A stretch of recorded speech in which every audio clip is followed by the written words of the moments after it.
Alright, today's project. The customer started an engine swap on this Jeep about 3 years ago. Never got around to finishing it. And he has to move out of here, so we're going to help him finish it. I just got back from lunch. So far this morning, we've put the entire front accessory drive back on it. Cooling pack went back in. Intake manifold is on. He's got some wrap on the exhaust on these. Got some awesome upgraded engine mounts set up on it. Heat wrap on the fuel rail and over the gaps in the intake. 4-liter Jeeps are terrible about boiling fuel in the rail when you shut them off hot. So there's been a lot of mitigation on this vehicle to try to stop that from being a problem. I stepped on a fan. We've also had the transmission out already this morning. We went ahead and replaced the torque converter. When they put the engine in it, they'd stripped out one of the torque converter bolts. So underneath of it here, transmission is back in. Got the transfer case hung back on it. There is a broken bolt for the cross member right there, so I'm gonna have to address that. But right now, just working through stuff it's gonna take to start it. It's got upgraded battery cables. If you look, this is the size of the stock ground wires, which this bolt is stripped in the body, so I'm gonna have to take care of that too. But these are what they get upgraded to. Same with the power wires, they're upgraded. Another one of those engine mounts. But this is a freshly rebuilt 4-liter. So this is gonna be pretty nice. I'm a huge fan of Jeeps, so I jumped all over the opportunity to do this. A lot of the parts are coming off of this one. This is his old XJ, had a 6-inch lift. It caught a tree on the A-pillar on the other side. So between that and some other body damage, this one is no longer being used. So we're using this to pull parts off of so we can get this one finished and back together.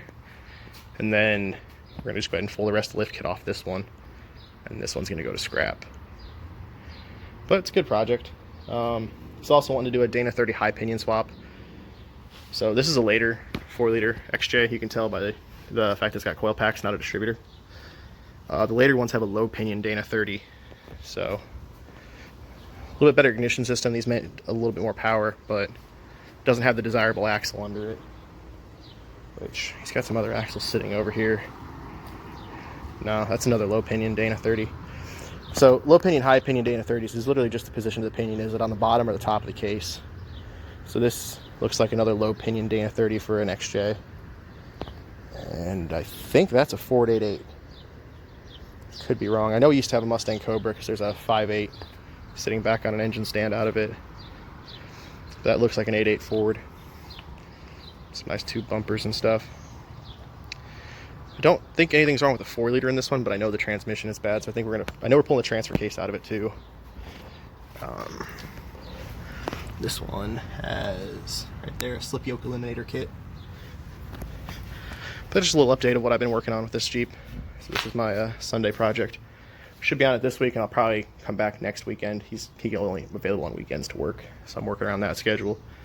But get as far as we can today, order any parts we need over the week, and hopefully next weekend we'll have this thing back on the ground and running.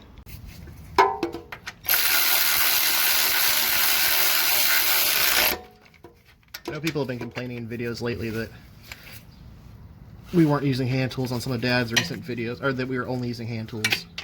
And I have cordless tools. I just... Oh, wrong bolt.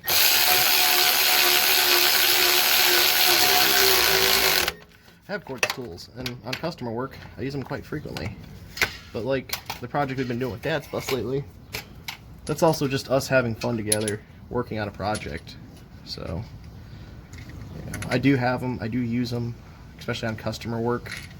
But when it's one of ours, I'm never in that big of a hurry.